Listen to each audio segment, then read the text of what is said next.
guys, this is your Inday Nanay na adi sa Manila, naglilinalag. So samahan nyo nga ako for today's video sa ating pupuntahan. At ito na naman yung dress, also ito na naman ang atin ito sa pangalawang pagkakataon. At dahil nga may lakad na naman tayo for today's video, kaya naman wala tayong choice kundi suotin ulit ito. Huwag kayong mag-alala dahil pupunta tayo ng Divisoria sa sunod na araw para mamili ng ating pang araw-araw na damit dahil hindi na nga tayo nakadala sa sobrang pagmamandali pagpunta dito sa Maynila. Grabe ito, tugo nga paglinata. So ito na nga guys, nakakita na kami ng jeep at sumakay na kami. Yun yung nanay ko, kasama ko yung nakaredy na uuna sa akin sa pagsakay. At alam nyo ba yung nag-invite sa atin ngayon para gumala ay sobrang syala? Bakit ba naman kasi nakakotse tayo dahil sinundo tayo ng kotse doon sa mall. At dahil nga hindi pa tayo nakakapag-almusal ay talagang sinadya ni madam na bumimili kami doon sa may drive-thru ba yun? At dahil ang ganda-ganda ng kotse ni madam at napaka-komportable. At dito na nga ako na-shock dahil nang sinabi niya kung saan kami pupunta. Gusto niya naman ng halian sa Tagaytay. Ay nako naman, syalang. Ikaw mo naman nakarinig na gusto niya ng baka or beef buffalo ba yun? Basta gusto niyang kumain at nagkikrib siya nun. Kaya naman isasama niya tayo papunta dun mga day. Grabe, akala ko talaga sa mga mayayaman ko lang maririnig or mapapanood ito. Pero ngayon ay napifeel ko na siya. Natotoo pala na kapag gusto mo ng isang bagay kahit ang layo-layo ay pupuntahan mo. I-fast forward na nga natin dahil yan, namamangha na naman tayo, nakarating na tayo doon sa pinaka-market ba yun? Basta sabi niya favorite daw niya to dito, kaya naman bumaba na kami. At hindi ko maramdaman yung init dito guys. Bakit? May pagkalamig-lamig siyang nararamdaman. At tingnan yung nanay ko, naka-jacket pa yan. At ito na nga, ay pumasok na kami, nauuna na si madam. At ito ko palingon-lingon, namamangha sa mga bagay, sa mga taong bago ko nakikita. May mga iba-ibang face, may mga iba-ibang katawan, ganun. At nang makapili na kami ng upuan ay agad ibinigay yung menu.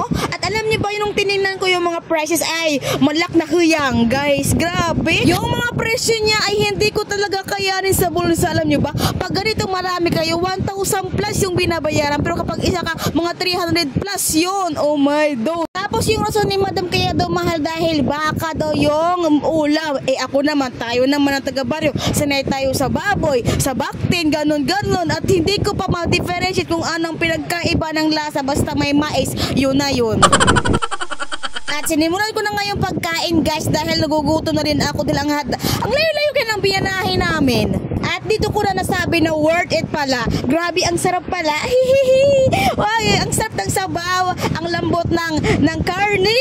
Kaya nang maubos ko ng lahat-lahat, yung buto na lang yung nahitura, doon ko nasabi na bawi man totoo ito ko price. Tapos may pa kami pinotos. Then pagkatima ay ginawa na kami syempre nakaula ko kami sila sa mga nagtatretay na mga laboratorio siya.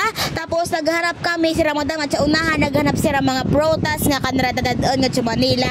Kay maagi pa kami kasi ito pauyagan kay ini nga bata nga to ito mga kuan viping ito mga sa online la niya gimbok kaya naman mapakada kami unina. Nganya din nani nga to na kami sa mga prutasan nga aadi sila nanay nagtatadi na sa mga free test nga pagkaon doon. So ako man niya di naki-free test latak nga ako siya gintest nga boom katamis mas matamis pa sa ak. I mean mas sweet pa siya, mas sweet pa ini. Then guys, pagkatimas ito ay my god, nahinga din nala kami sinididak pa yung paano. Kaya basta inuran la siya, pagkauran na mo nakato kami sa kotse. Check ay, amo siya papatilan oran. Tapos habang ato kami bago ni madam, pag inomkit ko ng kape pero dire akbatit nga ang nagikape nga gintoto ko ay Starbucks. Guys, grabe magkakapila pero dihan talaga. Pili ko kasi dihan ang nakakainom kasi itong mga mayang gudyaman sa kalibutan. Pero day, for the first time in my entire life nakasaludket ngan kapinit ngay andihan at may aircon nga kopi. Tapos ang view guys, batid ka sa view.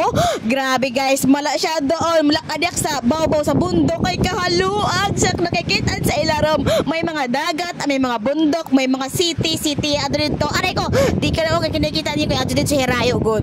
Tapos guys, maupay naman lakay, nakasulod kit dayon kay nakapicture kit sa Goa kay batid kam ha. Inuran sin makusog nganoan nagkayaw na siya sin fog.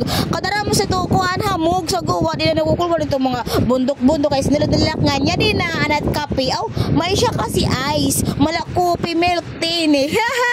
Basta dirak pa basta bago niya kape ko nito na milk tea. Ngan guys, yung mga nikukuha ko na sa nakapaligid, grabe. Kagkukuha nira, kagsasyala, kagsasyal.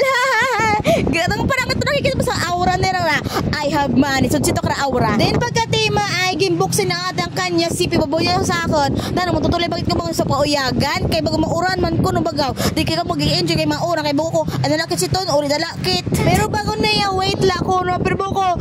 Ate baga kala palakit. Kay mo niya tara na nga ni kay nag-inihagad kami sa dito. Ito nang babay na Starbucks, babay na Tagaytay, Muamua, Chup Chup, Buabush.